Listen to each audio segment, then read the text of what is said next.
Good morning. Good morning.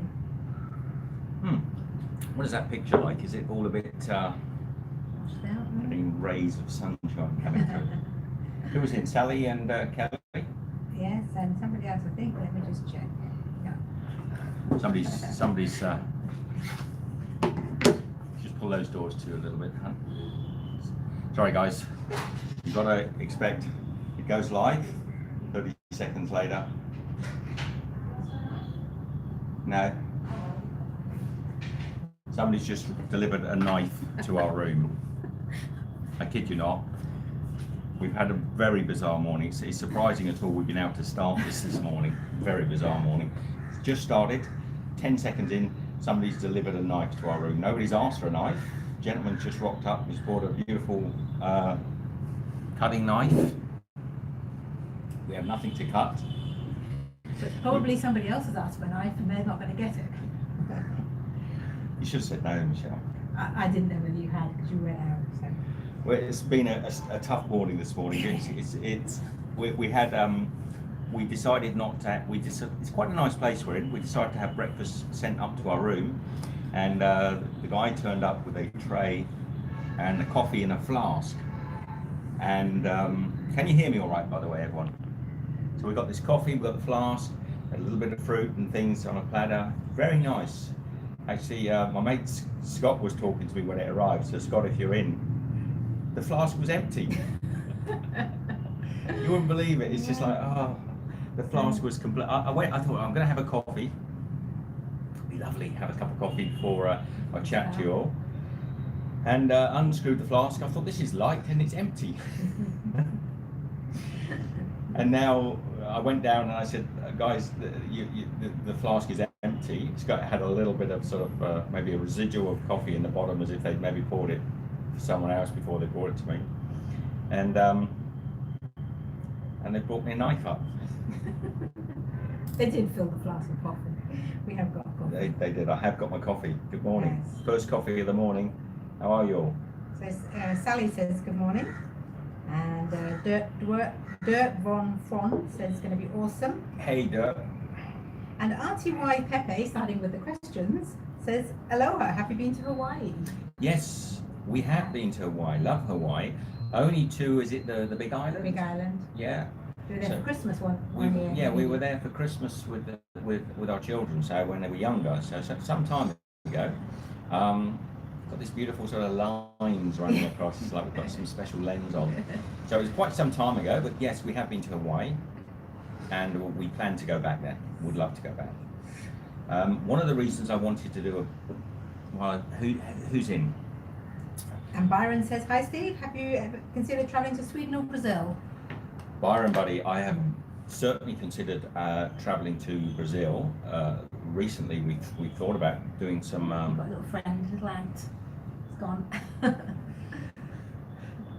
So recently, we were thinking about doing that part of the world, and Sweden. Sweden.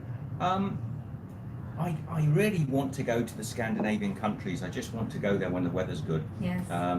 Although, Byron, recently I was looking at there's some beautiful walks in Sweden, some hikes, and Michelle and I were looking at them and sort of thinking, because there's some quite wonderful walks that you can do in the summertime or the winter time. Yeah, it's definitely on the list, mate. Definitely. I know you love Sweden. One day. So American girl, Kelly says, hi Steve and Michelle, I'm back. You obviously lost us for a little while. Hello there, Kelly. And Ruth says hello.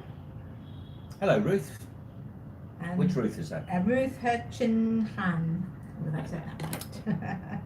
Let me have a little look. Yeah.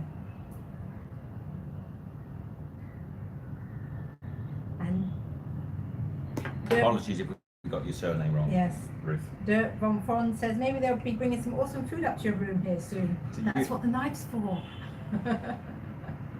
You get the knife first. Yeah, I'm sorry, my brain's gone now. You know, it's kind of wandering. I was all composed and ready to sort of go with this thing, but I'm thinking to myself, you know, my head's sort of thinking, why have we been delivered a knife? Who hasn't got a knife? Did I say something that made them think that I wanted a knife? Are we under threat? Should we run? Yeah, so. Jan A says, love sent to you both. Hey Jan, love to you. Now, one of the things, Jan, Kelly, everybody that's in at the moment, it wasn't going to be a long live stream today. It might end up going on longer than we always anticipate. You never do know. But we're going to go back to doing alternate day videos for a little while, because I've been editing quite a lot of my videos. And if it's okay with you guys, it'll be videos every alternate day. This last couple of months, we've been trying to get one up for Wednesday, Friday, and Sunday without fail. But I've been working hard. I've got a lot of these edits coming down the coast here in India together, and now I want to go back to putting them up this week for sure. Starting tomorrow, there's a video going up, and then every second day after that I'll be putting a video up so that we can get some of this content up to you. So just to let you know, really, to keep a lookout for the videos. I know our schedule can be a little bit all over the place. We either jump into a sort of Wednesday, Friday, Sunday routine, or we try to go alternate days. And for for a long time we were alternate days. I think pretty much the first all through China and that we were doing alternate days. So that's all I wanted to say. Anyone that's dropped in here early and just wanted to know what it was about, that's just to say, look out for the videos coming up tomorrow, and then on. And now it's different for us. The days are different, so I think it's going to be in the southern hemisphere. It's probably Sunday and Tuesday, Thursday, and back to Saturday. Yeah. Starting tomorrow, it will be every other day. That's what we're saying. Thank you, Michelle. Wherever you are, because it's going to be a different time for everybody. Yeah, schedules are always a pain. So RTY Pepe says, hope you can make it back to the islands in Hawaii. We hope so too. Yeah, I hope so. I'd like to go to some of the smaller islands and discover some of the sort of less known parts of Hawaii. That would be quite nice. We've been all up around the North Island, seeing the big waves coming in on the North Island, been to Waikiki Beach. You know, the usual stuff that tourists do. We've done that stuff.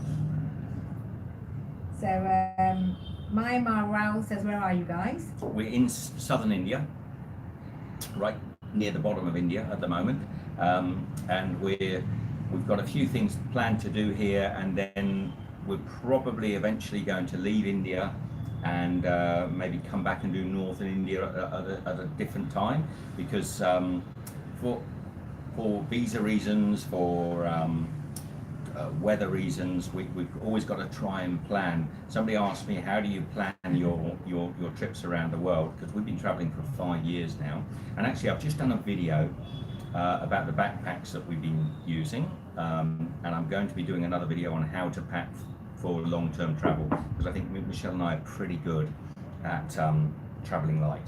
We've learned a lot since we first started it, haven't we? Yeah. We were pretty good when we started, to be honest. We were never ever, but we've become very good at packing for long-term travel. So we're going to show any sort of people that are planning to travel how they can really minimalise what they're carrying with them, or even medium-term travel, even if you're going away for.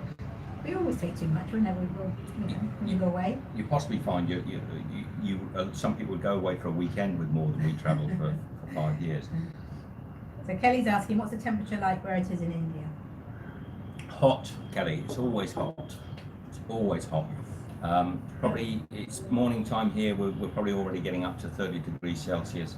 If you get out there in the sun, it's going to be very hot, and it's winter time, so it obviously just never really gets that cool. Up in the north, it can be actually quite cold, and that's why we're not up in the north at the moment.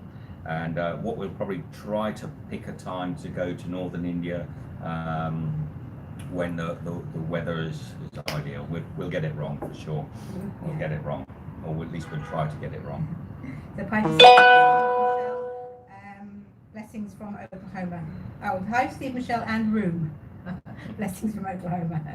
Thank you very much, Piper. And then Byron says, Steve and Michelle, I'm looking forward to my 31st birthday in over 2 months.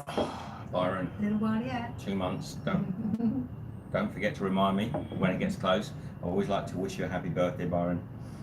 And Ruth said, I looked up why they crawl on their knees there. They said it's a sign of devotion. Yes, there was a very good post underneath that video from one young lady. I can't remember who it was now. I should do, but she wrote a lot about it. And I think what we established from talking with her is that it can mean many different things to different people. To be honest,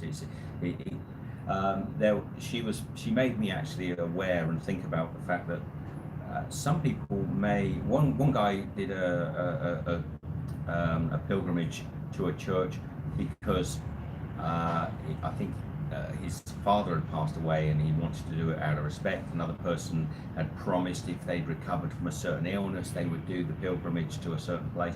So I think these pilgrimages mean different things to different people, and so to summarize it in one way, it's really hard to do. So yeah, it's interesting, and there's a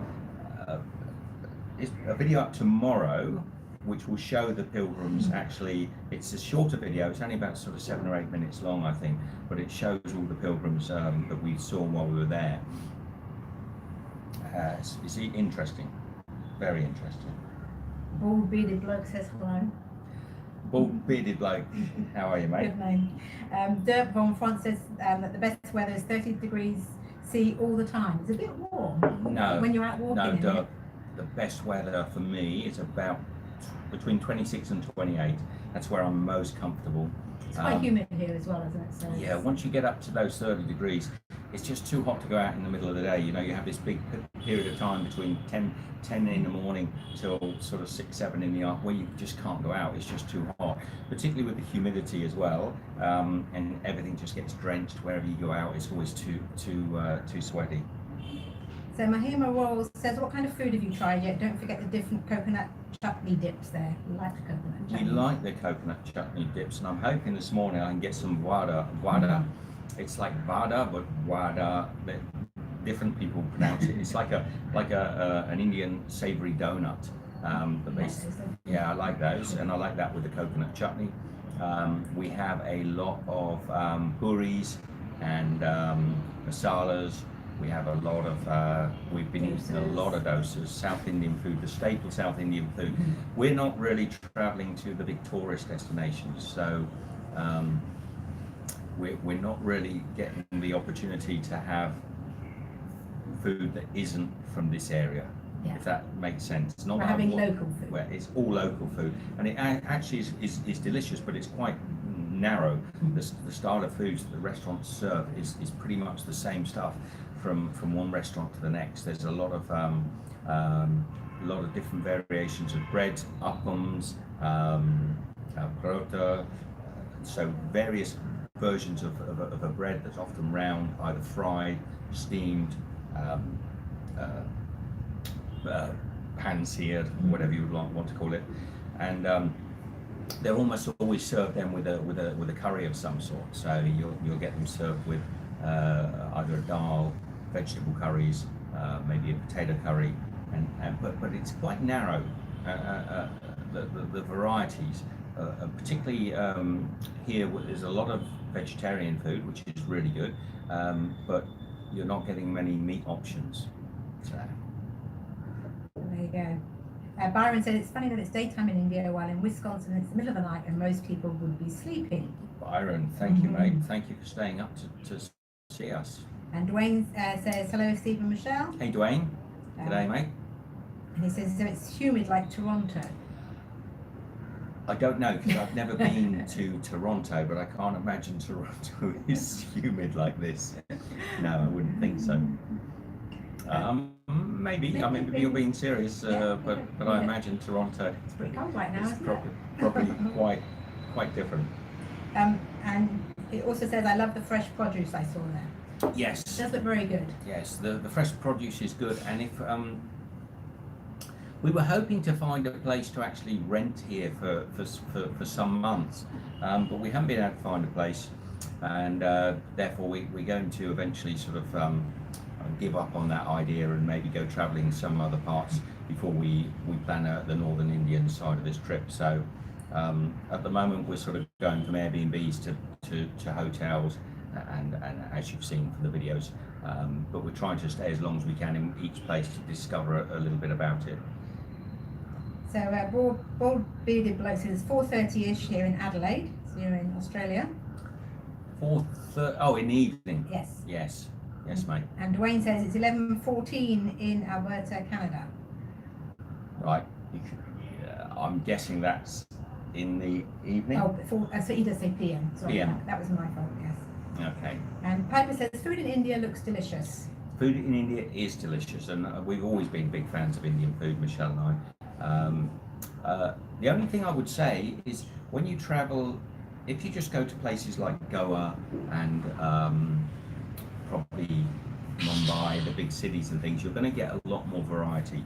But in these smaller locations, the variety is really quite limited. It's really good quality, but very many weeks of it can get a little bit tedious. I'm always surprised at how quite often when it's the same in our own societies, you know, you think about your own diet, what you eat most days, it can be very same, and it's maybe a little bit easier when you can produce your own food, but when you actually got to go out and find somewhere to eat every day, 3 times a day. Yeah, or you're being served food. If you're being served food, there's a guy looking down from the balcony above. Or you're being served food in a hotel that's particularly a local hotel, it's going to always be very simple local food, and it's delicious. Don't get me wrong, but it can get a bit repetitive. So now where did I see that? I've just lost it. So Dwerk Von says Alberta. I'm also in that province, which is the same as Dwayne. So they're having a little conversation there. G'day. And Byron says if you find any Indian desserts, please let me know, especially with some fruit. Well, the desserts are very sweet, very sweet. I like my desserts, and we've got fruit for breakfast this morning. So lovely pineapples, beautiful pineapples here. Watermelon is good; it's in season. The papayas, if you like them. Not a big fan of the papayas, a little bit musty flavoured, but I'm getting used to them. Papayas are in season. Mangoes, sadly, are not in season. Possibly one of my favourite fruits of all time is the Indian mangoes that they have here, and they're just not in season. They're not going to be in season probably for another month, maybe month and a half. And I don't think we'll be here for the mango season, which I'm really disappointed about. So it's seasonal here. That's another thing, you know. Back in the West, in Australia and many European American countries, you can get different fruits all throughout the year. Here, if mangoes are not in season, they're not in the shops. You can't get them, so you're only getting seasonal fruits. Bananas are delicious here. Varieties of bananas. Yeah. More Bearded Bloke's got to go, so he says bye, but he's not looking forward to his 45th birthday in April. Everybody's shouting out their birthdays. My family says hello, you two. I've been enjoying your travels lately. Thanks for sharing. Thank you very much. Thank you. Piper says hi, Steve and Michelle. Will you come to the States? We love the States. Yeah. Did Piper say that, or you added it? I added it. Oh. She just said, will you come to the States? She said you didn't put a comma in there. Sorry, question mark. Yes, we love the States. We do love the USA, and for sure we'll be coming to the USA. I think what we might do next time is pick out some particular part of the USA and concentrate. Well, we do that anyway, I suppose. But you know, West Coast, East Coast. Piper, which part of the USA would you like us to come to? I shouldn't say that really, because then you'll say somewhere we've been a lot of times, and we probably won't go there because we want to try out some new places. It's so big. Yeah. I probably, before you answer that, Piper, I'm probably going to want to do the eastern coast of the US, the central eastern coast next time I go. I really want to either. I say I want to do the western coast then. No, you don't have to. No, you don't have to. You don't have to balance it. No, because you said you would like to do the eastern coast, so I said I'll do the western coast. Do you want to do the western coast? No, I'd like to do the eastern coast too. That would be fantastic then. So, yeah, we always loved sort of the Carolinas, Virginia, Alabama. We didn't really. Again, the small towns.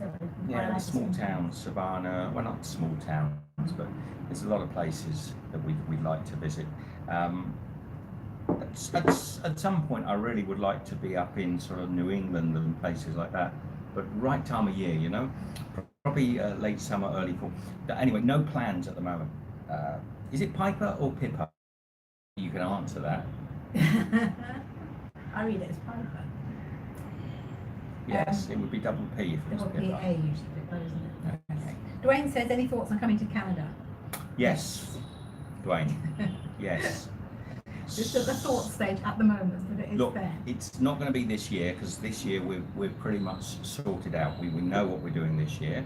You do? Yeah, we sort of know what we're doing this year. I mean, we're going somewhere. After we leave India, we're going somewhere we'd never even thought of going to. That's what I mean. So no, we're not. And later in the year, we know where we want to be, but the bit in between, we're not quite sure. We're getting there. We're working towards that. A question I got asked was, how do you plan where you're going to on your journeys? You can ask some questions. It'd be nice actually to get some questions flowing so we can get some content.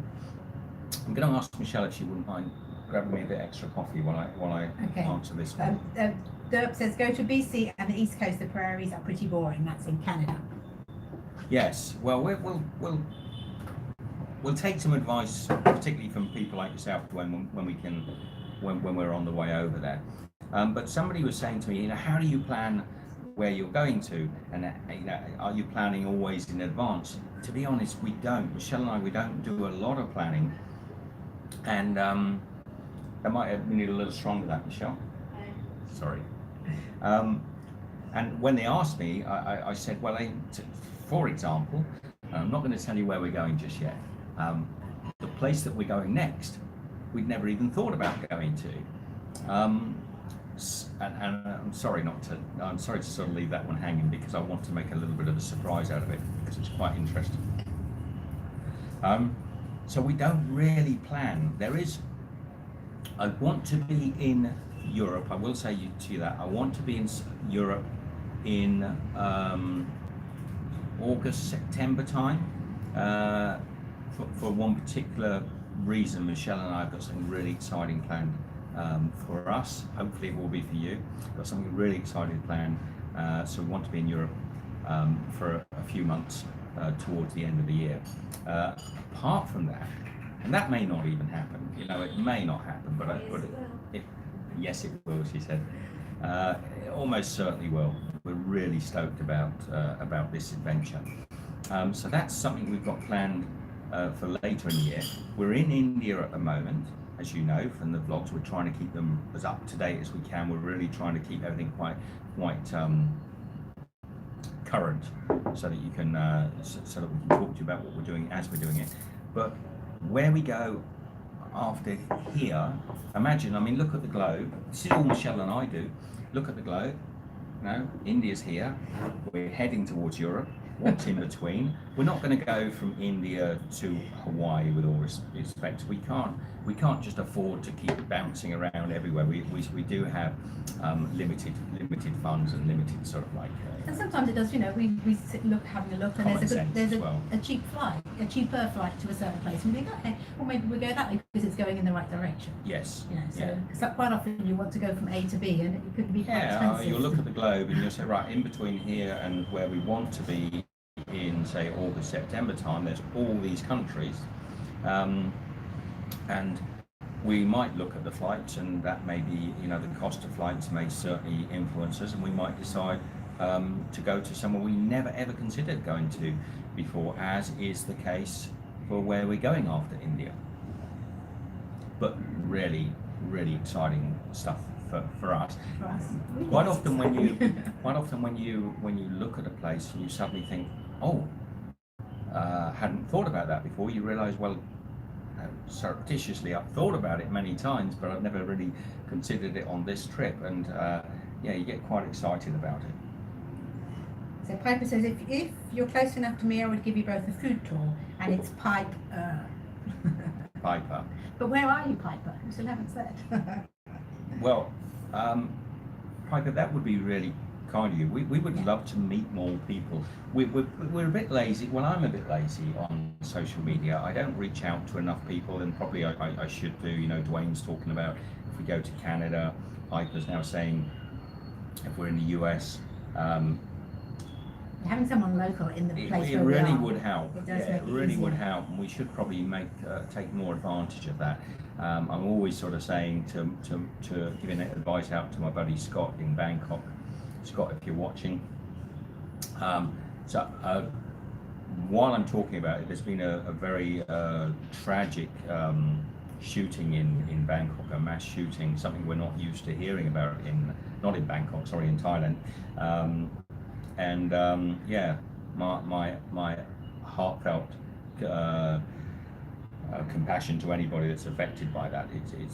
It's pretty very sad, and I know Scott's been covering that a bit on his channel. So thank you, Scott, for bringing that to my attention. Sorry, where was I going? So yeah, reaching out to. I'm always giving advice to people. I'm always giving advice to my buddy Scott, and then I need to take it myself sometimes. Is reach out to people and sort of get some tours going. We will do, Piper. Did you miss a few comments? Because I saw a few flash up. Okay, it says that Amy says hi. Amy, hi Phil. Hi Amy. And Thomas Neubauer says hi and all the best from Switzerland. Thomas, thank you. Thank you, Sean.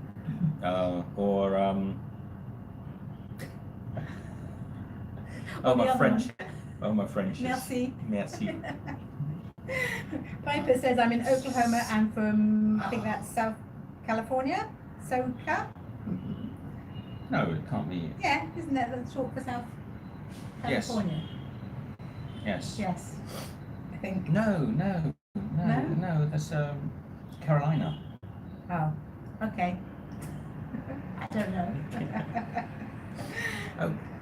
Oklahoma's SoCa, but isn't, you see, I think No, I know where. I'm in Oklahoma, I'm from. Ah, okay. So I might be right. I think Piper might have said to me that before, Yes. because I didn't realise that she's in Oklahoma, but yeah, I'm pretty sure Piper said that she's Southern California. Southern California. Yeah, I got it right. And now you're a Southern Carolina. Oklahoma. No, Oklahoma's No. Alabama. Oh, I don't know. It's America. it's in America. Too early for us. Dwayne says there are 3 cities named Edmonton. Edmonton, UK, Edmonton, Kentucky, and Edmonton, Alberta. Edmonton, Alberta got its name from an early British explorer, Peter Prudden. Peter Prudden, he said, I'll name this after me, Edmonton. I'll name this after my family name. You find that all over the world, though. You do find that. I mean, Australia has a lot of English names, isn't it? Yeah, and we're from Melbourne, Australia, and there's a Melbourne in the US. It's quite amazing. Well, we went to the US with our children some years ago, and we toured around the US for some months.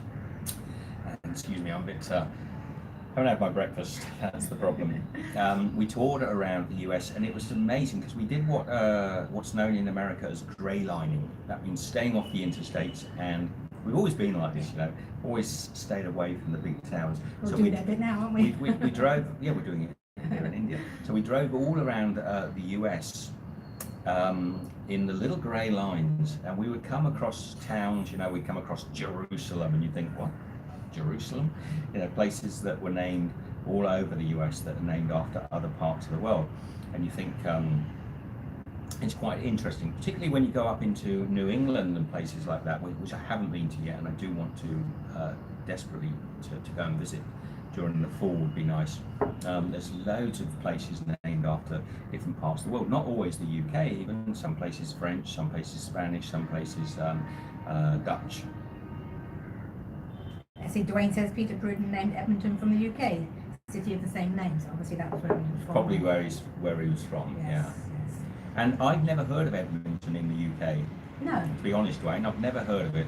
And I mean, there are lots of places in Australia that are named after towns that people in the UK have barely heard of, because they're often, as exactly what you just said, named by people that came from a little village or a little sort of small town somewhere, in the Cotswolds or the west of England, and they name these towns, and they become much bigger versions of their original namesakes. So Amy Highfield says, how are you both? We're good, Amy. Good, Amy. We're Thank good. you. I'm a bit tired this morning. I woke up late, and I only had about sort of. I went to bed late, and I only had about 30 minutes to prepare for this live stream this morning. So I'm waking up with you. I'm waking up with you, and they give me coffee with the coffee here in India is delicious, but it's often made fully with milk. There's no water, so they just add coffee powder, or sometimes grain, but mostly powder, into pure milk. So you get this skin. You know what it's like? You remember when you've made any drink with it? So you go to take a drink, and there's this big sort of milk skin that's on there. So I'm conscious of that. So Stevie Boy 69 says, hi Steve and Michelle, how are you? I thought I would just drop in for a few minutes. I'm getting a bit of a glare in my eye. Yes, we've got these sort of rays. Is it really troublesome, Stevie? Hello, mate. How are you? And Byron says he knows how to say thank you in several languages. Yes, we know you're very clever with your languages. Yes, Byron, and I do too, but I went a bit on the good morning or whatever I tried to say. My mind, Byron, I don't know about you, but occasionally my mind goes a bit blank. And because I had getting this big glare. I hope it's not disturbing. Tell me if this is a problem, but it's... Since there is a glare in the lens. Yes. It could be. There is a glare. Sorry, there is a glare in the just lens. Try it. Just wipe it over. When I first came out, it steamed up.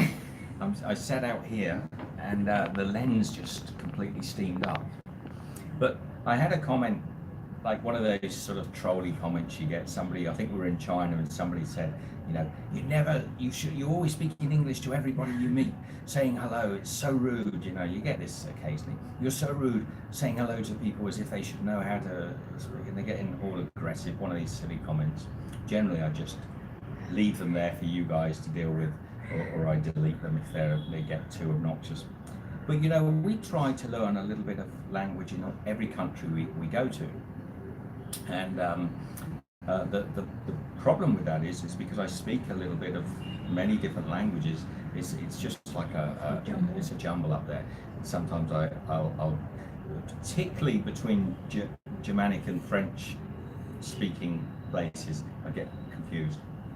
And here it's been difficult, isn't it? Because if you move them on to different parts of India, they all speak a different language. They all speak different languages. So here in Kerala, where we are at the moment, they're speaking a local dialect, and almost exclusively speaking it. They're not speaking Hindi at all.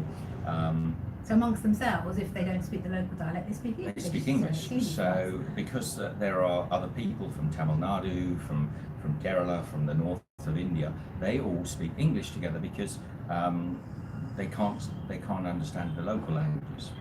So actually, really, if you're traveling in India, English is very easy. Life is very easy. We met a lady from France some weeks back, and she'd arrived here in India, and she didn't speak one word of English. Of course, she doesn't speak any word of Indian, and she was quite distressed, wasn't she? She'd arrived in India into a guest house, where the host wasn't particularly maybe friendly, accommodating. Yeah, good term. Thank you. So she wasn't. And she booked this place for a month. She booked this place for a whole month. She'd arrived. The food, the breakfast she was offered in the morning was typical, very simple Indian. Bit of maybe. She had no water. She had no water in the room. But the problem was, if you can speak to your host, you can solve everything very quickly. But she couldn't speak a word of English, and she couldn't speak a word. And we were really trying to help her. We were chatting with her and trying to sort of like, because we speak a little bit of French, we were trying to get through and help her find where to buy water from and what have you. And but I thought to myself, very, very hard and a little bit foolhardy actually to come to a country where you cannot speak a single word of the language. It's going to be tough. I mean, we're quite good with you get the internet and you can use the Google Translate and things, but she had none of this, did she? She didn't have internet. She was an older lady. She was a mature lady, and I don't know what she was doing here, to be honest. I do wonder sometimes why you would book something for a month and come to a very small town and just, you know, it shows a sense of adventure, but at the same time she was having a dreadful time.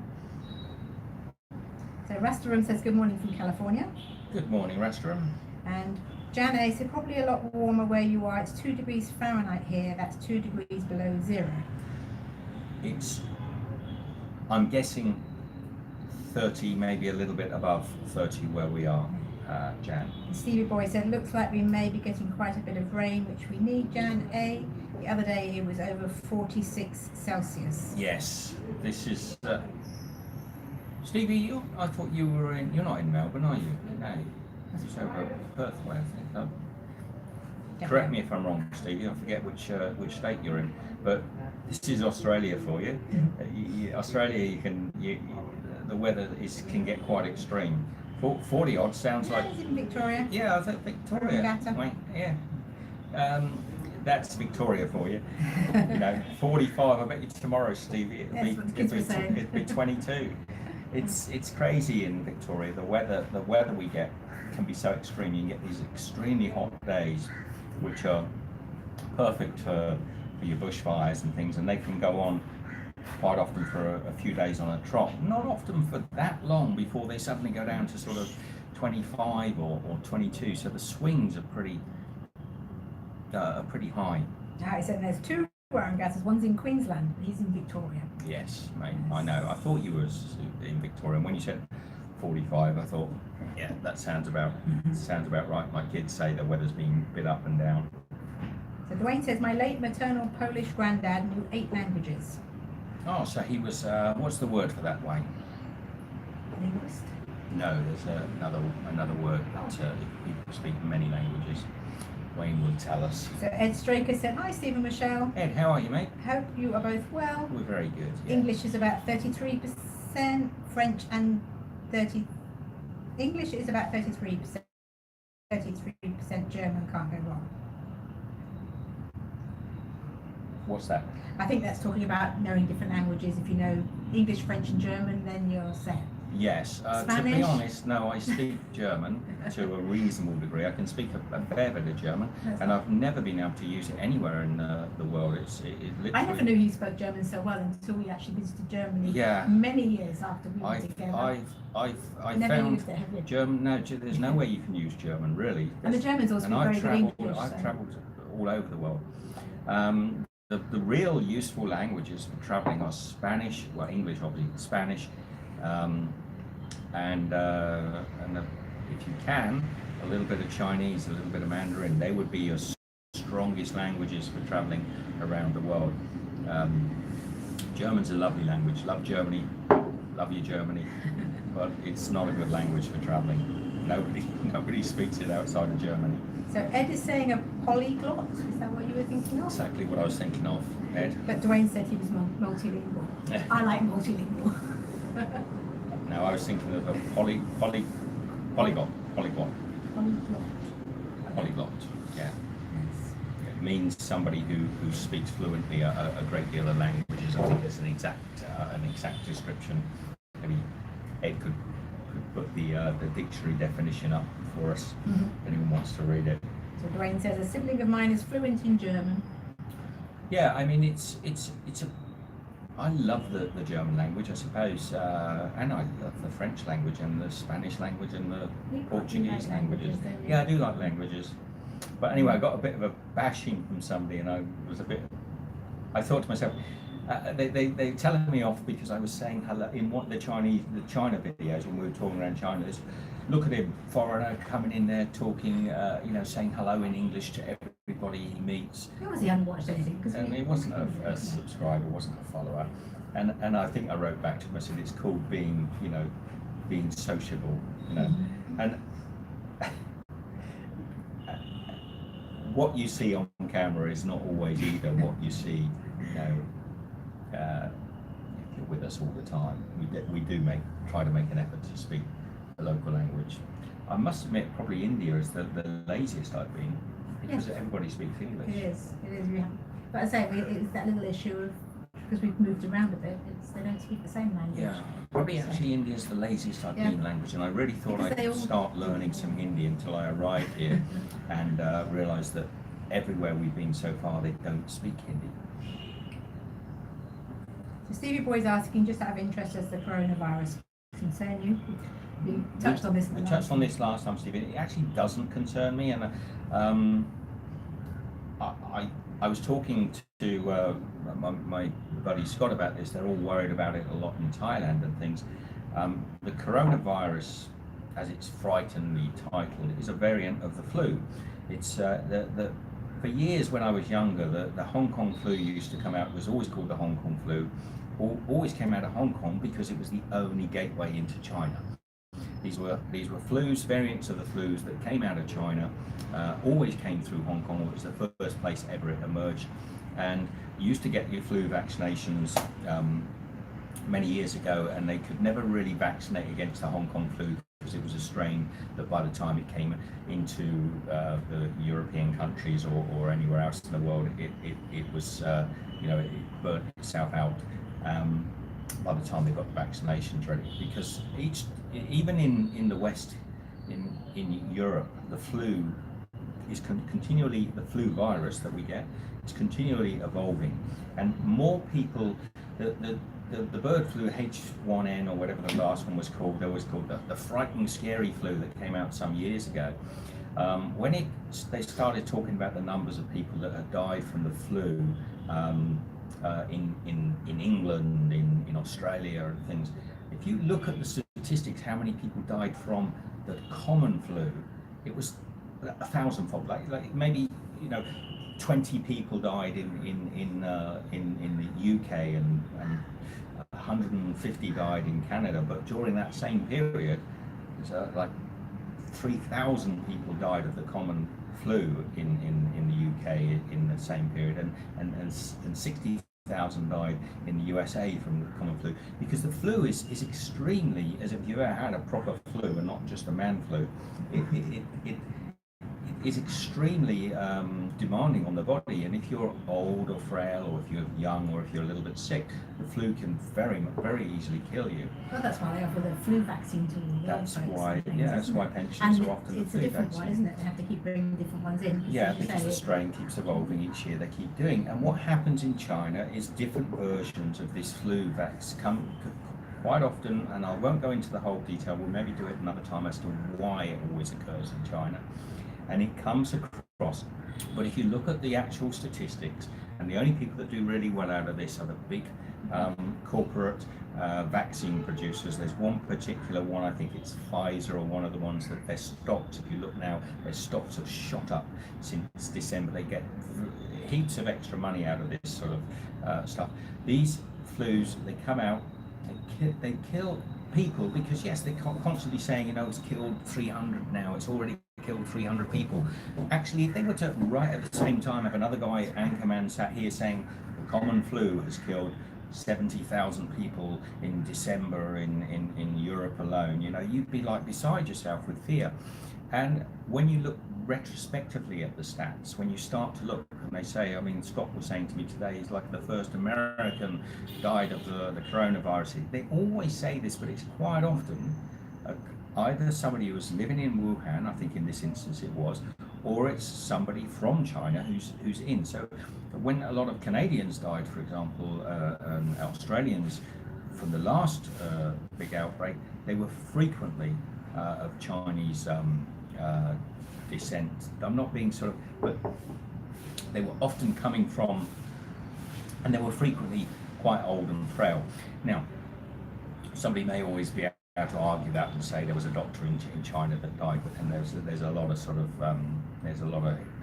jiggery pokery going on there as well, so you can't necessarily tell. But as a rule, if you and I were to catch the coronavirus, there's a strong possibility we would get over it like we would get over the common flu. So no, it doesn't bother me. So Stevie Boy says, I don't think I've ever had the flu, and I'm 52. That's cool. Very few people really get it, but when you get when you're sick or you're weak and you're frail, the flu can be a killer. Having said that, if 1,000 people die of the flu in any one country, you can be guaranteed that 100,000 people survive it.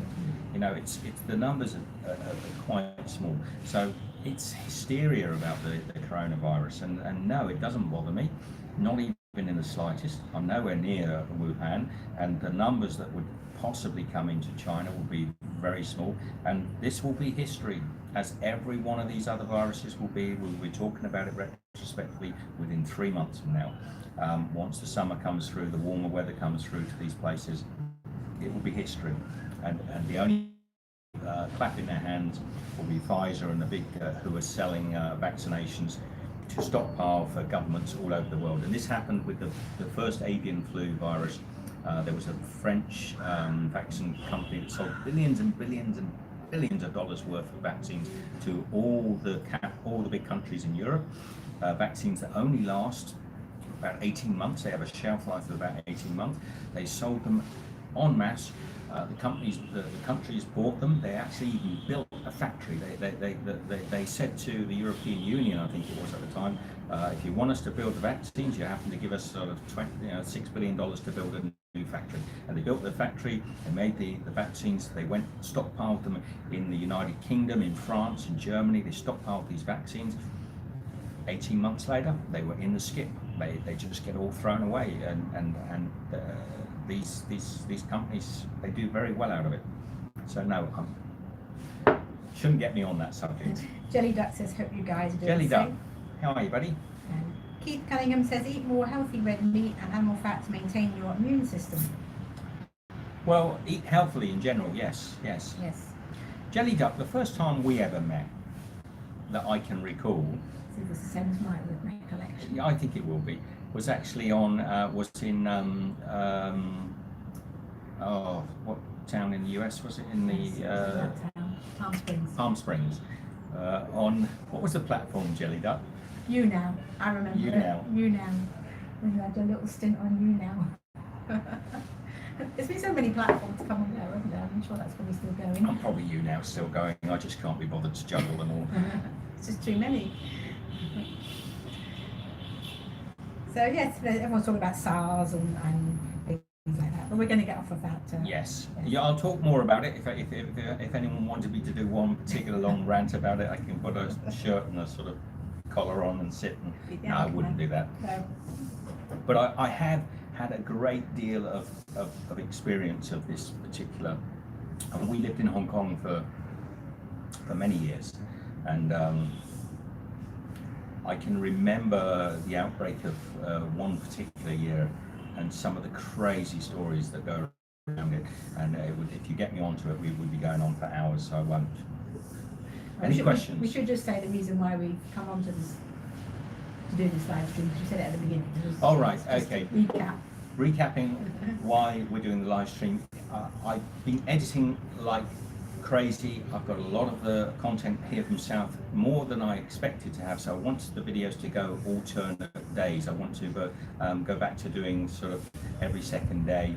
At the moment we've been doing Wednesday, Friday, Sunday, because it's been very hard to get the downtime to do the editing and also to get the upload speeds anywhere to put any videos up. So I've caught up with myself where we stopped at the moment, and I want to start putting videos up a bit more regularly, so please support them, please try and watch them if you can, and also just to let you know, tomorrow there'll be a video, 2 days later there'll be a video, and 2 days after that, and we'll do that as we've been doing almost for the last couple of years. We'll go back to doing that. Just slows down a little bit when we move constantly. That makes it very difficult. And then when we don't have the good internet, yeah, there was one place there was several stops where we had here in India where we couldn't get an upload. We were struggling, so we were taking maybe 2 or 3 days to get a video to upload. So Dwayne's asking, what is your favourite travel memory so far? Oh, Dwayne. There's so many. That is such a broad question. We've been travelling for 5 years, and to try and summarise that in one place would just be so difficult. Generally, the things I look back to, Dwayne, always are the people we've met over the times that we've travelled. You know, that always makes a place, doesn't it? Always yeah. really sort of puts it up there when you meet someone good and someone who's It's rarely ever embraces you. it's rarely ever a place. I mean, think of Jaime in Mexico. Yeah, I was just thinking of Shu in China. Shu in China. They're people. It's people that you meet. As soon as Michelle's only got to say Shu, and straight away, all our memories go back to Dali. Was Dali or Li Jian? Dali. See, it's the place isn't important. It's the person. When you say, Jaime's put up a post, or Kim from Australia put up a post, and it just brings back all the memories of the place we were. So it's one of the places. Yeah, we met, when we meet people on the road, they're the highlights. They are the highlights. And for those of you that don't, I'll quickly say, Jaime was a guy that we met in Mexico. Lovely fella, often keep in touch with him. Jaime, if you ever get round to watching this, love you, mate. Stu in China. I mean, to be honest, even if you go to James and Anne, Philadelphia and Maryland, I could go on, and these are not places really, because while I actually loved being in Philadelphia, and I think Philly is a wonderful town, it was about meeting up with Anne and her family. I mean, while I was absolutely enamored by Michigan and think it was a beautiful part of the world, particularly in the winter time, it's really sort of Dave and Shirley, the couple that we met. I don't want to start missing people if I go through. My mind starts bouncing. So Dwayne, if we ever meet you up in Canada, it won't be Canada. It will be what the people that you meet. And they give you an insight into the local life as well, which always makes you reminisce about a different place. Every country that we go to, for example, a video I'm editing at the moment is a rickshaw driver that. But Dwayne's also asking, in India, what stood out the most for you? Yeah. So there you go. I mean, it's a rickshaw driver that we met who invited us to come and have dinner with his family. Is people like Joy and JC.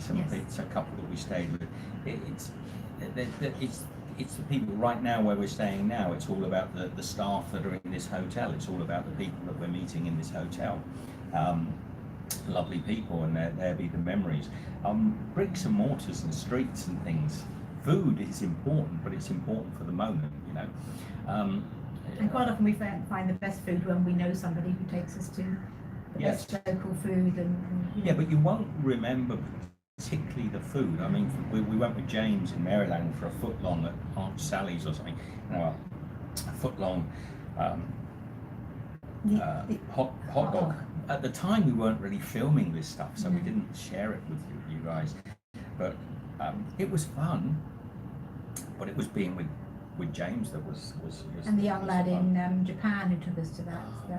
I can't even remember his name, but I can remember his face, and we had such a good evening. Yeah, Yusak, that's it. Yes. Yusak in Japan took us out. It's people. It's always people. Always people. And we've met some friends, haven't we? Yeah, I mean, it's too fresh in our minds, particularly to start listing people here. I've already mentioned a couple, which we shouldn't, because if anyone who knows us is watching it, they say, why didn't they say us? But there's been some great people, and it can also, like the flip side of that, Dwayne, it can also be the lowlights. It can be the worst things about a place that you visit can be the people. We had, I won't go into that. There are some places where you stay and the people are so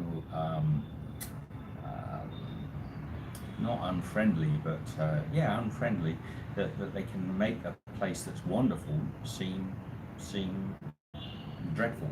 So 99% of your feelings when you travel anywhere in the world is the experiences of the people you meet. I think it makes every trip.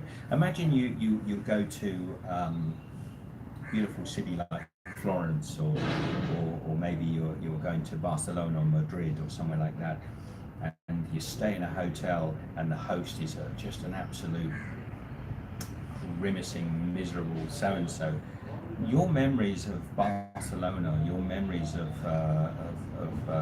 Rome or Sicily are going to be so low. We stayed in a town in Puerto Escondido in Mexico, and because the hosts that we stayed with were just not, They weren't good hosts. they weren't good hosts, I have no fond memories of that particular town at all. No fond memories of that town. Maybe Jorge. Oh yes. There's always a time. There's always, in always amongst. flip it round. There's always a little diamond amongst the sort of rough, somebody that can resolve. But that's the way it is. Yeah. No more questions. No more questions. Just checking nothing, but there's no more questions. I think because you're so riveted to what I'm saying. Throw me another question. Get me one last really sweet question, We're coming up to and the then hour. I'm going to call this a day. And in the meantime, I'm just going to do a bit of meditation. There's a nice breeze today. Yeah, it's, Yes, just sort of well, blowing. it's getting hot. It is getting hot. It is We don't go getting out hot. this time of day. We have to wait till the sun's gone down. Yeah. And then we go for a little. Well, we do go out, but the problem is when you go out, you have to come back, and for me anyway, I have to come back and change my shirt and shower and freshen up because it's so sticky. Is that question coming or not? No more questions. That's it. Okay. Yeah. Right, if there are no questions, I'll give you a few more seconds to finish typing. Shall I get to call it a day? Just say I'm writing a question, and then we know we'll wait for you. How was the connection today? There's a question come up. Not on mine, there hasn't. Oh yes, what struck me about India was the colourful buildings. The colourful buildings and the colourful people. Yes. I'm just Colours finished. in general, isn't it? Yeah, I just finished editing a video last night, and I think once or twice through it, I'm going to mention the colourful people. South India is a hard place to travel unless you're doing the tour. We've met a few people that come here on a sort of 2-3 week tour, and they just go to these sort of like obvious places that people go to. Goa, what's that beach? Bakalam. LP, they go to all those sort They of go to these places and they come away, but if you try to do what Michelle and I are doing, is really stay off the beaten track. It's quite a hard place to tour around India. There's an immense amount of poverty. Some people have said to me before we came here, "Oh, I wish I could go to India, but I think I'd struggle with all the poverty." And I'd say to them, "Oh, pull yourself together. Don't worry about it." And I've actually found some of the hardships and the poverty here has hit me quite hard. I find it quite hard with the animals, particularly. I find that the cats and dogs and animals that are on the street. Yeah, I know you're looking over. I'm taking care of a kitten. He's looking after a I'm kitten. looking after a kitten here, Not trying there at the moment. to feed it. I'm a bit worried he hasn't come this morning. Normally comes for a bit of food and some water. But in mother and kitten, very rare to see a cat who has given birth to one kitten. So I'm guessing that this mother has lost all the other cats and she's got one kitten left. And I'm trying to sort of feed it up because it looks pretty skinny. The problem is we're not going to be here long enough to make a difference. And the alternative for these animals is nothing, because there are hundreds and hundreds and hundreds of dogs and cats around these streets that mean nothing to nobody and never will mean anything to anybody. So they have a pretty hard life. So Dirk says that good and smooth, that's the connection. Good and smooth, yes. Um, And the reason we've done 2 live streams from fixed locations recently is because when I take you out, and I would love to take you out on the streets sometimes and just walk around, the video quality is terrible. It's so blocky, and I'm showing stuff I really want you to see. Oh, look at this street vendor, look at this building. And when I look back at the video, it's like 1930s sort of it looks like something out of a sort of like Rubik's cube. What's the game I'm thinking of? Minecraft. It looks like a Minecraft video. So Dirt said my cat did 8 months ago, just one. It was really weird, I guess. It's unusual, I think, to only have one. I think first, is it right that first litters, or is that, no, that's sheep. I don't know. I think actually sheep. Our sheep was, we were told when our sheep were having their first lambing that they were going to only have, most likely have one. Quite often I think the first time a ewe has a lamb, it can often be one, and ours had two. She had twins. Yeah. So Dwayne says, is all the food spicy in India? Pretty much so, yes. There's paisam, which is sweet dessert, which I love. Paisam is a new one to me, and I know all about my rasgulla and gulab jamun and siro and things like that, but paisam is new. That's almost like a sweet porridge. So yes, it's mainly spicy, but then you get the breads or the... Yeah, there's always the balance, the yin and they're there to balance it off. Yeah. And if you think about the coconut chutneys and things that they do, although they do a lot of hot, spicy chutneys as well, but the coconut chutney is a milder chutney that often helps you sort of take the edge off. I don't mind spicy food. There's nothing I've had in India that I would consider to be very spicy. There's nothing. I haven't had a single Vindaloo experience. No, the odd dish you have, I find that the spices, I feel, aren't cooked out. That's why I find they're a bit raw, but apart from that... Yeah, there is, you know, we're not getting the highest quality in every place. Sometimes they're not cooking the spices out, and maybe that's just because they're little hole-in-the-wall cafes that we go to. Never really had any illnesses, you know, touch wood. Never really had any bad experiences. A little bit occasionally, a little bit of sort of you know, upset stomach or something like that. It's going to happen, but generally the street food has been very good. And Stevie Boy says, I love spicy food and chili. Yeah, to be honest, Thai food is probably spicier. Yes, yeah. Sometimes the Thai food is and too spicy. China, parts of China. Yes. Yeah. You know, China, which when you think about Guangzhou, Shenzhen, very sort of bland food, very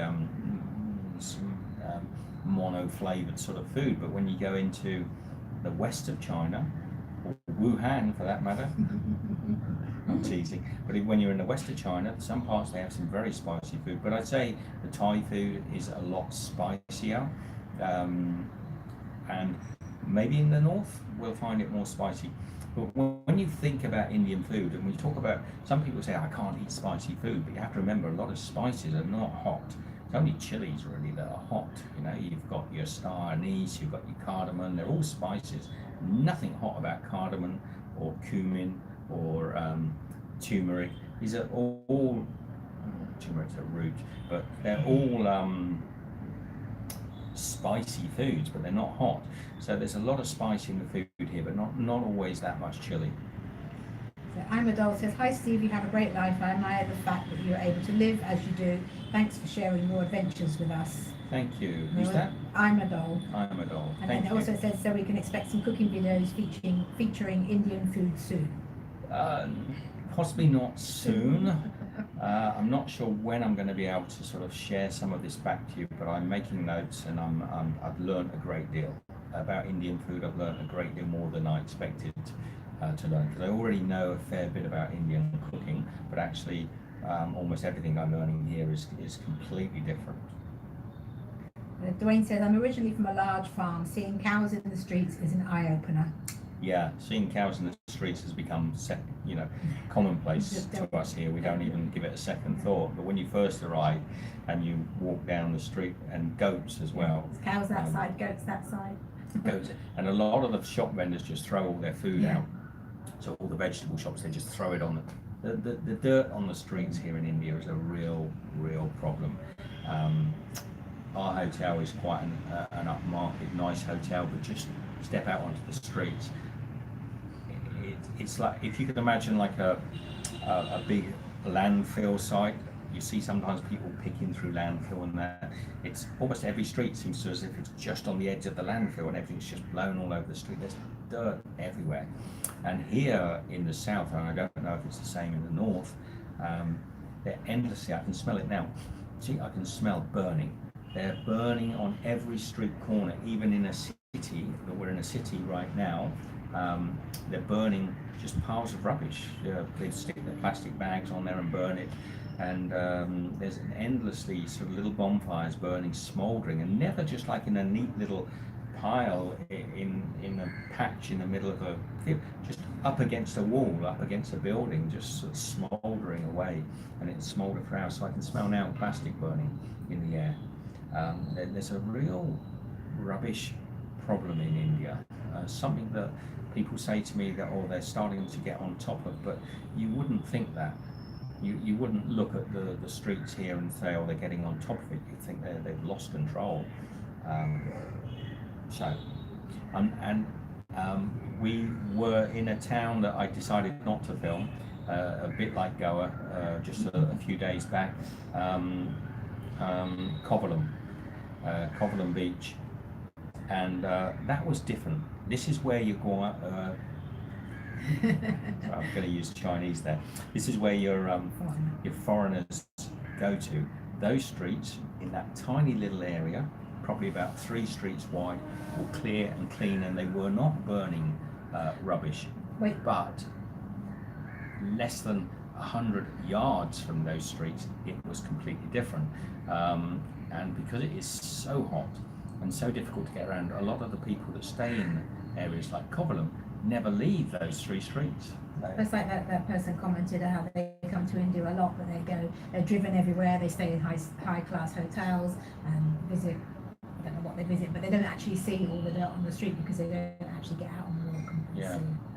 I mean, yeah, I don't want to make it too negative about it, but there is a poverty, animal and garbage problem in India. Ethan Nunes says, so bright is the video you guys are streaming, almost like a set in Star Trek. Yeah, I know. This is to give me that sort of haloistic look. You know, I want to look because at the moment the videos that I'm putting up are from just around, not far from here, all the pilgrimage towns. So now I'm giving myself that look. I only realised when I sat down, because we had a bit of a hectic start to the morning, that this light was a bit glary behind me. When I first came out here, the camera lens steamed up and it looked like we were in a steam bath, but it's cleared now, but you've got starlights. So Super Tuper says, hi Steve, thanks for the candid views. The few people's houses I've visited were absolutely clean, but it seems they've lost a sense of the commons. So who just joined? Somebody just joined. Say that again. That one again. Thanks for the candid views. The few people's houses I visited were absolutely clean. You visited. Yeah, but it seems that they lost a sense of, and then inverted commas, of the commons. Yeah, there is an essence really of it's I'm all right, Jack. There's an I'm all right, Jack sort of thing. You know, as long as my little space is okay. I don't mind walking. I see people walking out of their homes here in India, and I'm not bagging on India all the time because it's something, but I see people walk out and just chuck rubbish, and I see people throwing rubbish on the street. You know, whatever you might say, oh yeah, I know in Adelaide there's somebody threw a Coke can. No, it's not just the odd person throwing a Coke can out of their car as they're driving along. It is the constant, endless dropping of litter, as if it matters not a diddly squat. It's not even. It's hard to explain here in India. It's not even.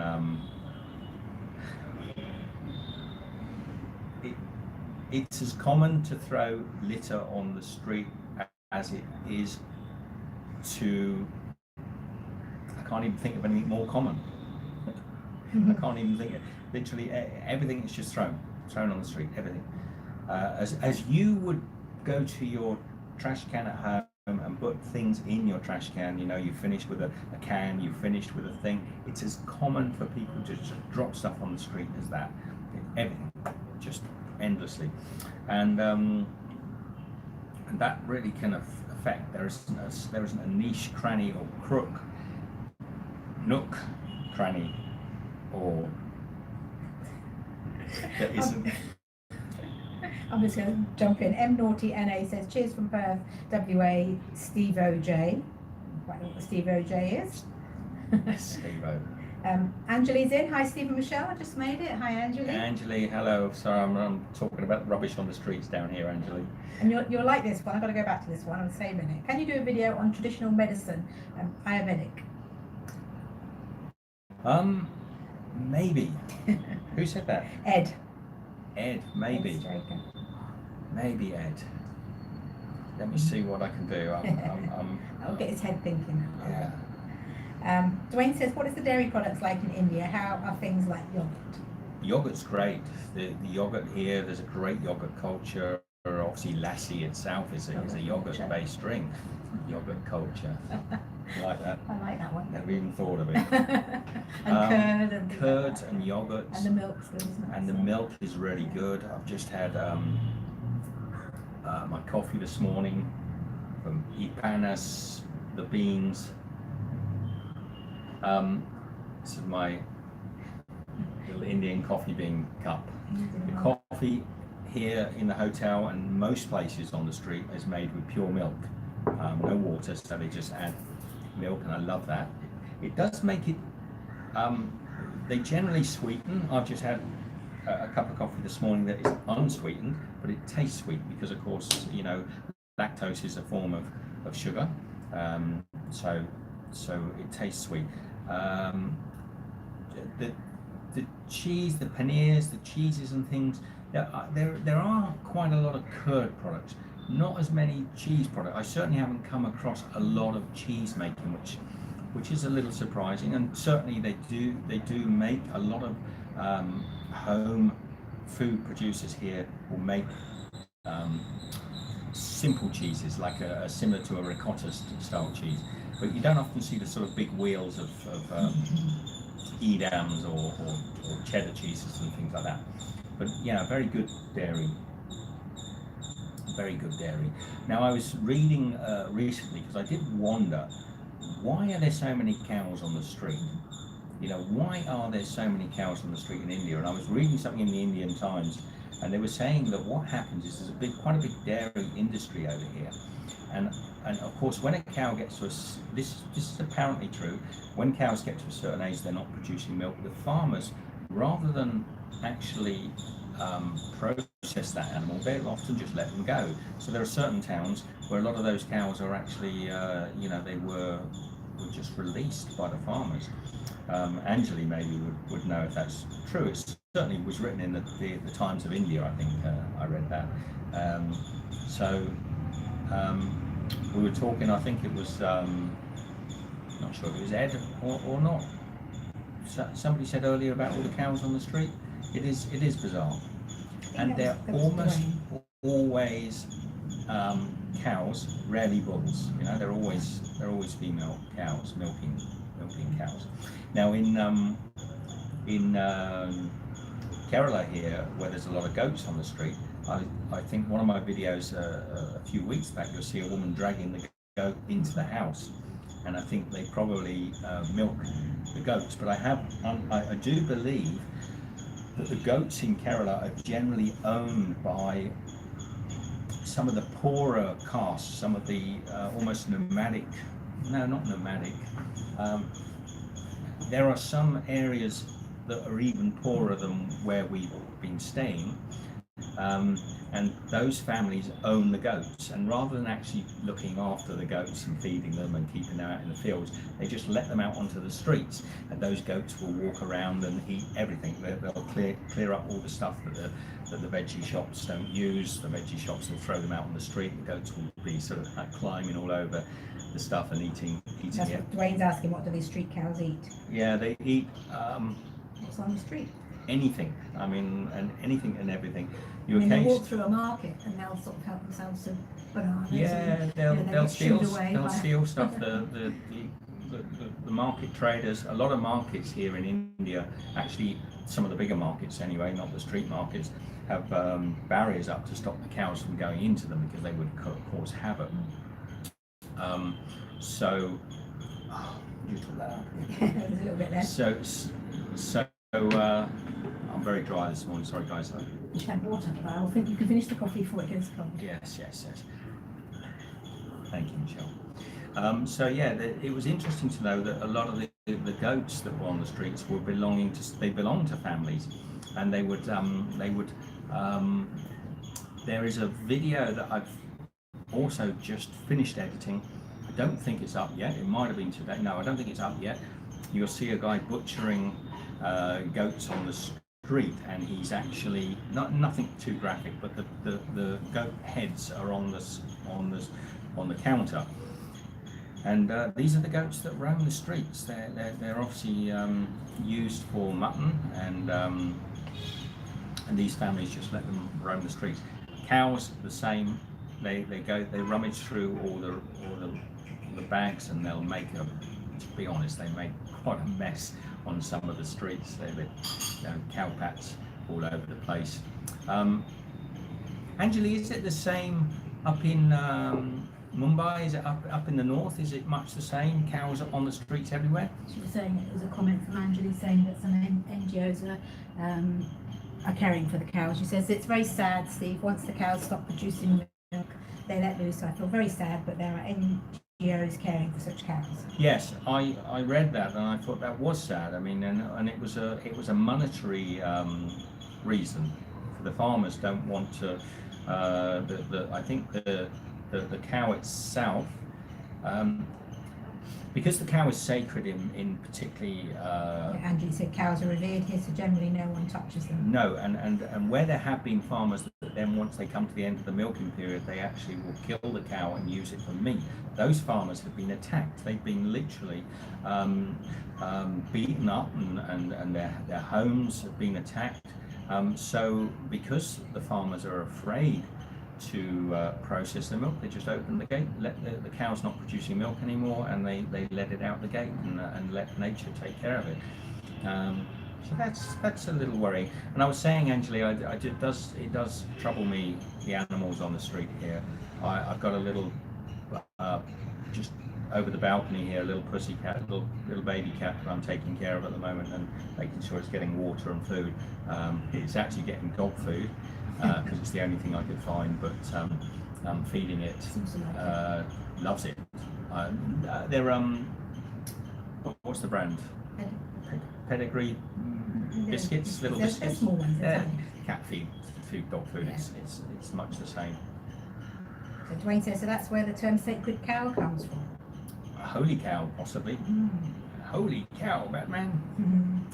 Yes, it's cows are sacred. The Brahmin. I won't go into it all because I'll get it all wrong. But the cow is a reincarnation.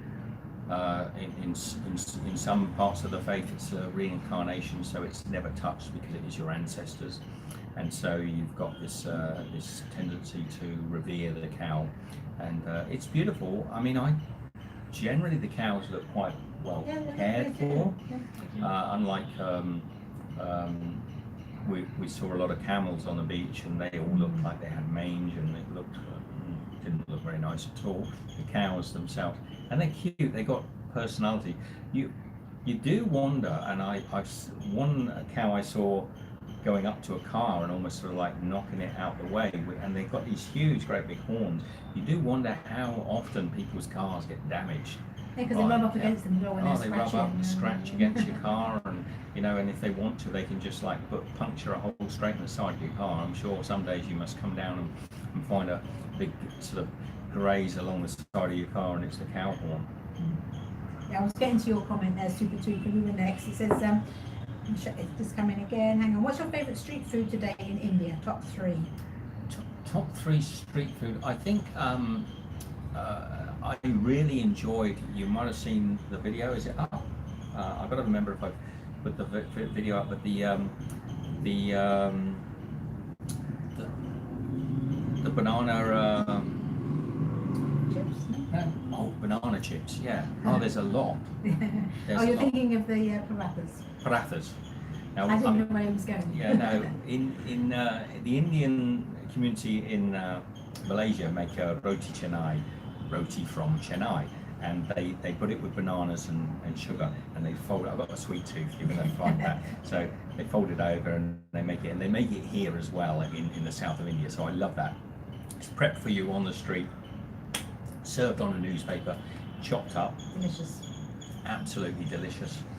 I love the badam milk, which I think in the first time I thought it was buttermilk, but it's badam milk. It's actually an almond milk. Yeah, almond milk. I love it when it's served on the street. I mean, if you get it And then in, make it in a big yeah, tub of it. and You it's can got get it in bottles and you things. get it in not the bottles. It's same. never the same. Yeah. I've actually had many versions of it that are quite plain, but if you have it on the street, it's made in like a big cast iron wok almost, and big. I mean, it can be yay big. It has a foam floating on the top, and they put the foam in there. It's almost like a creme brulee, the foam, and that's delicious. We had that, but I can't remember what it was called when we did in Bangalore. We did the street foods, the bun with the peanuts and. What was Yes. that called? I forget the name of the bun, but it has pap. You have to look at the street. Yeah, what's the Bangalore street That's got some good food ones in. video? That if anyone's got the moment to put the link up for that, I would appreciate it. Bangalore street food with little pomegranates. Yes. It has pomegranates inside, and Badger? you're getting there, Michelle. I'm getting there. I can't remember. That is delicious.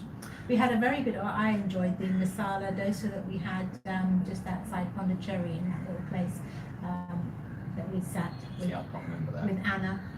The little place we found. Oh, that yeah, was a very good. that was good. Masala dosa. But that's not really a street No, food no, technically. no. One thing that we're absolutely smitten with is the Dably, thank you, Angeli.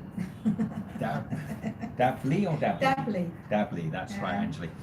One thing we are, which is really piling the pounds on for us, is the potato chips here, the French fries. In South India, probably around where we're staying now, there'll be at least 30 or 40 guys frying French fries, not French fries, Yeah. potato chips, crisps we call them, But they're not potato chips. but they're not potato chips. They're made with a tapioca. It's the root, and I've got some video. It's like, I think they sit and they put it through a mandolin. They sit on the street shaving it on the mandolin into a big vat of coconut oil, and it really, and they add salt into the vat whilst it's cooking. Delicious. Love it. So you end up with these huge, great big. We haven't got any because every time we buy a bag, we Listen, we're going to make these try last. not to eat it. And I said to Michelle the other day, look, how long are we here for? Let's just eat them because we like them. They're a little bit, they're harder than potato chips. We've been to stands where they actually do potatoes and they fry the potatoes in the hot oil exactly the same. That's So they're good. more like our potato chips back home. They're just not that nice. They're as good as our potato chips back home, but cassava or tapioca chips, they're delicious. They're really hard, really crisp because there's a lot of natural sugars in the tapioca starches in the tapioca. So that's really good. And we're probably going to get that today again. I think so. We've got a local guy here that cooks them. In the coconut oil, you can smell it. You can smell the coconut oil frying. Yeah, delicious. Chris Shaw says, hi Steve and Michelle, greetings from Chris and Joe in Manchester, UK. Hi Chris and Joe. Hi, Chris and Joe. Mancunians. Yeah, Ed's saying cassava chips, yum, and Dwayne saying taro root chips. Yes, you've got to try them. And actually, the bananas chips they do as well. They fry them in exactly the same way. You do different bananas, don't they? They do different sweet bananas or sour or green plantain style bananas. They're delicious. I'm trying not to. I've got a feeling they're not so healthy in the numbers I was eating. Now, I'll be a big bag of them like this, and they'd be gone the next morning. So I'm trying to stay off of those a little bit, but they are most delicious. Again, they're salted, so just perfect. So Ed said, I saw Badham for sale in Coles, £8.50 for 6 small cans. Yeah, I've had lots of bottles and powders and many different versions of Badham since I've been here. They're all right in a Coke sort of way. They're never as good as when it's made on the street. I've had it on the street now 2 or 3 times where I've seen, if I saw a guy making Badham on the street, I'll go and buy it straight away. But it's not that frequently that we see it, and I do really love it. They make really good Badham milk if it's on the street. If it's in a can, I'd say don't even bother. It's not even close. If you see it in a bottle, a can, or a powder form, if you really love Badham, sure, go for it. But if you want the Badham experience, you're not gonna. It's nothing. It's nothing close. You're just getting a big bowl of Milo or something. Mm-hmm. So Super Tuber says, haha, I'm salivating. Have you had pav bhaji? Don't know if I've spelled it correctly. Anjali might know. Indian knows snack foods. Ha ha ha. And then Anjali said, yes, pav bhaji is a famous street food. Yes, pav bhaji we have had, and I'm trying to picture it, to be honest, in my head. Remember the name? I'm pretty sure we had that in Bangalore. Is the pav... Oh, another thing I love. Oh, there's so many street foods. We haven't done enough street food videos. Yeah. I love puris. I love... Oh, you've got a puri one. You haven't done it yet. You haven't edited that one yet with the one we were in. Like a Dehi Pani puri or something like that. Dehi puri. Yeah, they went to that little stand. Yeah. It was really busy. It was a famous one. Yes. Yes. I filmed in, and I'll try to include it in a video soon. I can't remember where it was, but It wasn't Pani puri. It was Dehi puri. delicious. So good. And this was another place that was just a hole in the wall that we found. It was off the beaten track. So busy, so busy. It was barely. It was tiny. It was 4 guys sat in front of some Sat on the floor. on the floor. One guy taking the orders, and there were queues of people waiting to get served. So you knew it was good. You knew it was fresh. And Anjali will know this from up north as well. Yeah, she's already got pani puri. Yeah. Pani puri, I love. Dehi puri, any of the puris fresh off the street, they're so good. What was the other thing that those guys... Oh, they made good samosas. Yes. And so much. That was a good little stall, that wasn't it? So, food maketh the journey. People really make the journey. As I was saying before, it really is about meeting people and trying food for us. But I think people come above. Your memories always come from the people you meet. So going back to the cows, M Naughty NA said bulls don't produce any milk. What happens to them? Well, that's where historically you've had a veal from, because veal calves, cows are quite often born in. I mean, bulls are used for meat if they're from a meat variety of cow, and because here in India. They do eat a lot of beef here in the south. Actually, there's a lot of Muslim communities here, and a lot of meat is consumed. But generally, in the Frisian cows and the Jerseys and Guernsey cow industry, the female cows are what make the milk. So young male cows are often killed at a young age for veal.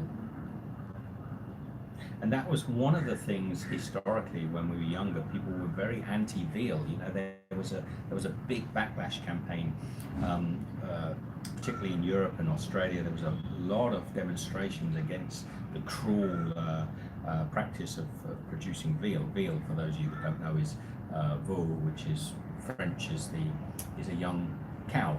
But it's not a baby cow. It's a cow a bit like lamb. Lamb is lamb. Under 12 months? Lamb technically means a young sheep. Yeah. You know, if it's not a young sheep, it's mutton.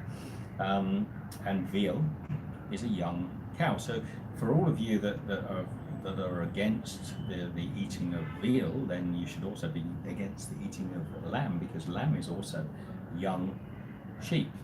But it's a natural process. You've got to remember, we in India here, and in Australia and in America, are very dependent on our dairy products. Very dependent on our dairy products. So we breed absolutely millions, billions perhaps, of cows to produce dairy products. Those cows have boys.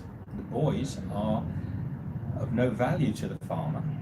They don't produce milk, so they are generally raised on the mother. Normally, historically, they were raised on the mother till they were a big enough age, not like when they were little calves with the little sort of long eyelashes and cute. They were raised to a certain age, and then they were sent away to the abattoirs to be sold as veal. We had a great outcry in the West about the production of veal, and there were demonstrations, animal rights activists. There was a lot of stuff going on trying to stop the production of veal, and that had a catastrophic effect on the industry, because now, rather than raising, it's going to be a little sad, so if you don't want to hear about this, rather than raising those calves on the mother's milk to a certain age and letting them sort of, if they were free range, they'd be out in the fields. If they were not free range, sadly, they would be in cow sheds and things. Raising them to a certain age, the farmers now were not allowed to sell veal. So when a boy cow was born, they wouldn't feed it. They wouldn't spend money on it, and they killed it. They killed the cow almost instantly. Within days of it being born, it was killed, and then it was sent off to go for pet foods, dog foods, and things like that. And that was the effect the animal rights industry had by, being anti something that's been around for centuries, maybe even more than that, where a male cow is born, it's raised by the mother to a certain age, and then it's killed and sold as veal. These are only in dairy herds. If they're in meat cattle, then those bulls are reared like the rest of the cows and sold as beef at a certain age. So it really, sometimes when you protest against these things, the results that you actually have become more crueler. And there's actually a few documentaries you can watch if you care to, about that industry and how sad it is to see young male cows that are born into the milk industry, and basically the farmers, it's not financially viable for them to feed that young cow, so they kill it within days of its birth, because there is no market for veal, because they closed down the market for veal. And neither way is kind, to keep an animal for. Anyway, let's move on. Mm-hmm. More questions. Well, Dwayne says, I love lamb. I do too. My late aunt and uncle had a sheep farm. Yes, we had our own lambs. We kept our own sheep, and we had some beautiful lambs born in our backyard.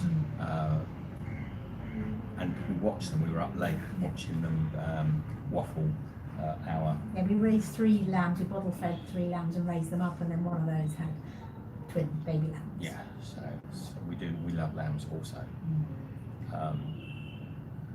And because we were very attached to those particular lambs, we never ate them. No, we didn't. Dwayne says, what vegetable dishes stand out for you? Vegetable dishes, generally, Dwayne, or here in India? I'm guessing you're meaning here in India.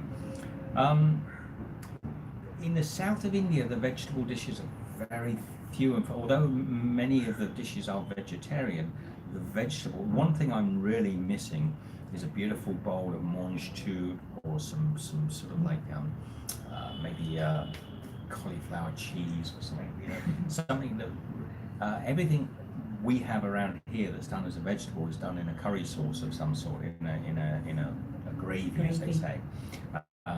So it's very hard to sort of discern it as a vegetable. So I'm really one thing we really are missing here is just a beautiful bowl of fresh vegetables. You can, of course, the veggies in the shop are very easy to buy, so you can actually cook what you want, but we haven't had a kitchen here to do it. But I've never seen for sale in any of the shops any real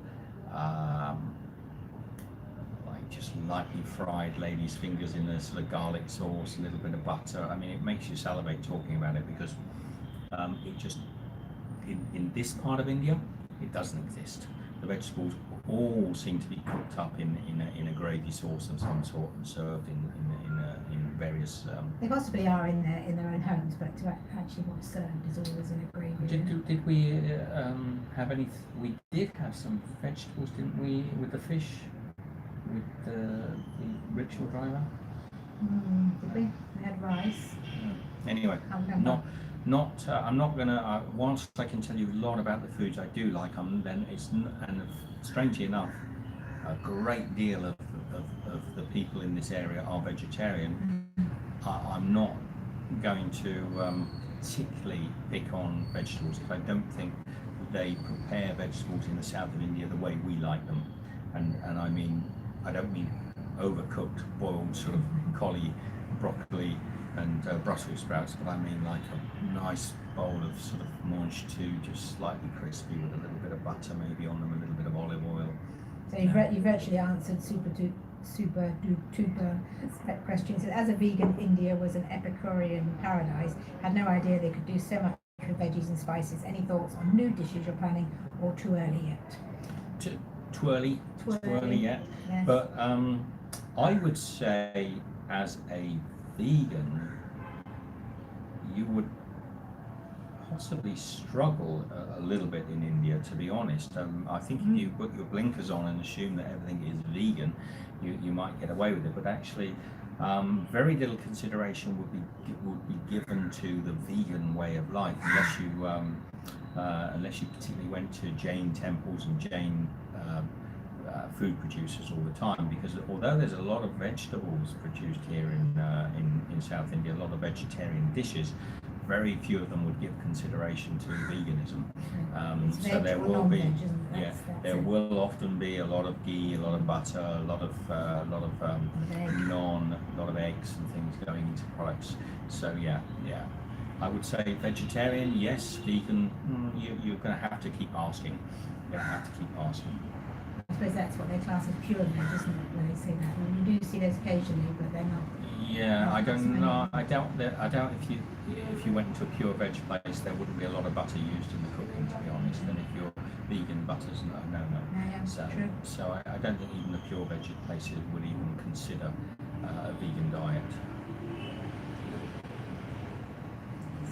So are we towards the end? We're at the end of that, and it's an hour and 40 minutes now. We're an hour and 37. So. All right. Well, it's been lovely chatting to you. Any last questions you want to get in? That was. I struggled today at the beginning of this live stream. I said, Michelle, what have we got apart from saying that our schedule is going to up to a video every other day, which is what the main reason for doing this today was, which means actually there was a video yesterday, the live stream today, and a video tomorrow, so this is a bonus today. This is just a slot. What else have we got to talk about? I thought, what have I got to talk about? I'm not sure I've got anything much to say. So thank you very much for throwing up such good questions and keeping me and the viewers entertained. It's been a lot of fun, again, always is. I really wish we'd had better signals out on the street. I could have done more out on the street, because really it's out there where it gets exciting. It's out there where it gets where all the colourful stuff goes, and the grime and the dirt and the noise. That's another thing about India, South India. I'm only going to say South India because it's what I'm experienced with. Getting away from the noise is close to impossible. The noise of traffic and honking of horns and shouting.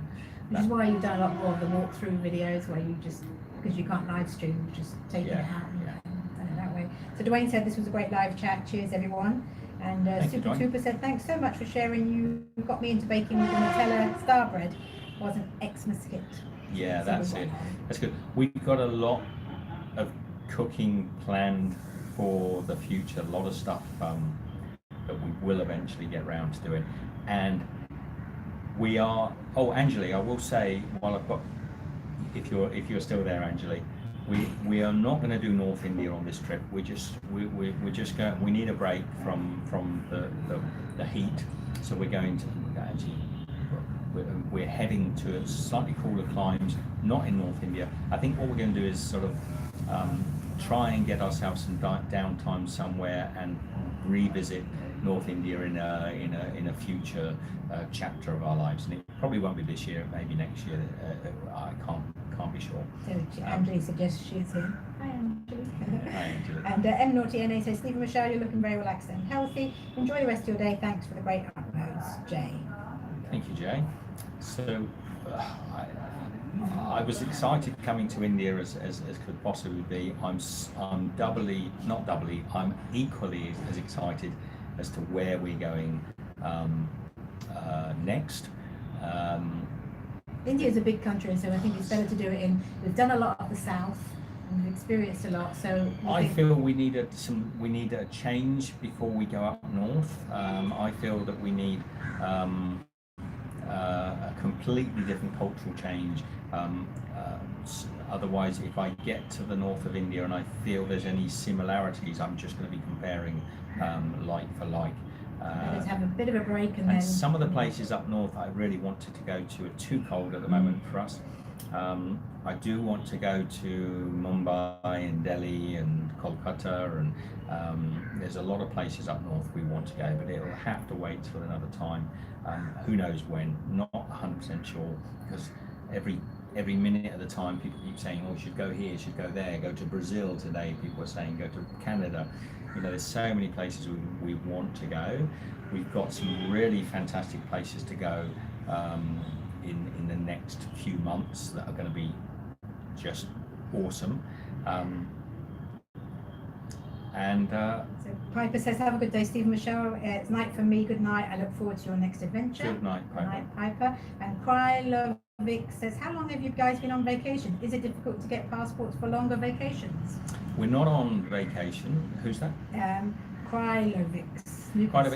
We're not on vacation. We've been travelling for 5 years, almost 5 years. Coming in the next month or so, we're on off. We enter into our 6th year. And generally, passports last 10 years, so it's Yes. easy. You just renew it. So it's not. We've been travelling for a long time now, and we have no intention of stopping any time particularly soon. We've got an amazing trip planned we've got amazing trips planned over the next several months, but we've also got an amazing experience that Michelle and I are really looking forward to in sort of August, September, October time. And it's a big experience, and I think a lot of you will love it. Super Tuber says, cheers from Austin, Texas. Cheers from Austin, Texas. And Dwayne says, nice to see your adventures. And I want to get home again, see the family at some point, but that'll probably be towards the end of the year now, I think, if we're honest. And M Naughty NA says, we're pretty international in this chat. We are. And We are people from everywhere. Absolutely. Wonderful people. Yes. And actually, a bit like travelling is always made, and if you heard my speech about meeting people around the world earlier in this chat, it's the same with YouTube. It's the people, what makes us, which drives us to continue to do this. Certainly not the money. We don't make a lot out of YouTube, sadly. It's the people. It's you guys. You're what makes this worth doing. And as Dwayne says, the world is so full of beautiful places and people. Places. The most beautiful places are the least expected places. The people are what makes it. The people's what makes YouTube. Like I say, it wouldn't be I wouldn't advise people to do this to make a living, but the viewers that follow us on here inspire us to keep doing what we're doing. Angeli says, so nice to see fans around the world. Absolutely. Yes. And on that note, Angeli, could do with a fan. It's getting a bit warm. Getting a bit warm now. Is that? So, Krylovic says, the lady and I have been enjoying your vlog. You've changed her perspective of India, and it's on our list of places to visit. I did not know you guys were still working. This is work. Yeah, this is our work. I mean, Well, I'm glad. I'm always glad. I hear people talking about different places we've been around the world and saying, "Oh, I'm really looking forward to going to this part of Japan or visiting China and now India." And if we can inspire people to visit places and get off the beaten track and really explore, or the only thing I would say to anyone who's planning to travel anywhere is try and make sure you don't do those sort of bounce trips. Try to shorten your agenda and stay in places for longer periods of time. That's the only way you'll really get to experience a country and people. If you don't start to know a shopkeeper or have a route that you like to walk each day, you're not really getting to experience. So do try and not do if you're a youngster, I think everyone has to do it at one stage. You go away, but I still see maturer couples and maturer singles traveling around doing the same stuff, where they just take they come to India for maybe 2 weeks, 3 weeks, and they visit. They're here for 20 days and they visit 18 places. If you're coming to India and you've only got 18 days, pick one town, just stay there for the whole time and just enjoy it. That's what I would say. And if you're coming to India and you end up going to places like Kovalam or Goa, you're not really seeing India. You're not. There is nothing India about these places. If you really want to experience India, you've got to get off the beaten track and do some exploring. All right. Jan, I say good night, safe travels. Thank you very much. Love you all. Take care. We will see you again. The video up tomorrow. Beautiful aerial shots. Some people love those aerial shots. Almost got arrested taking them. Chased by the police. Long story. Got some beautiful drone footage there tomorrow. I think it's tomorrow. Yes, that video. tomorrow. And every other day from now on. And every second day for until further notice. All right. Take care. Be Bye. good. See you next time. Share the love. Share this video with your friends and family. See you around the world.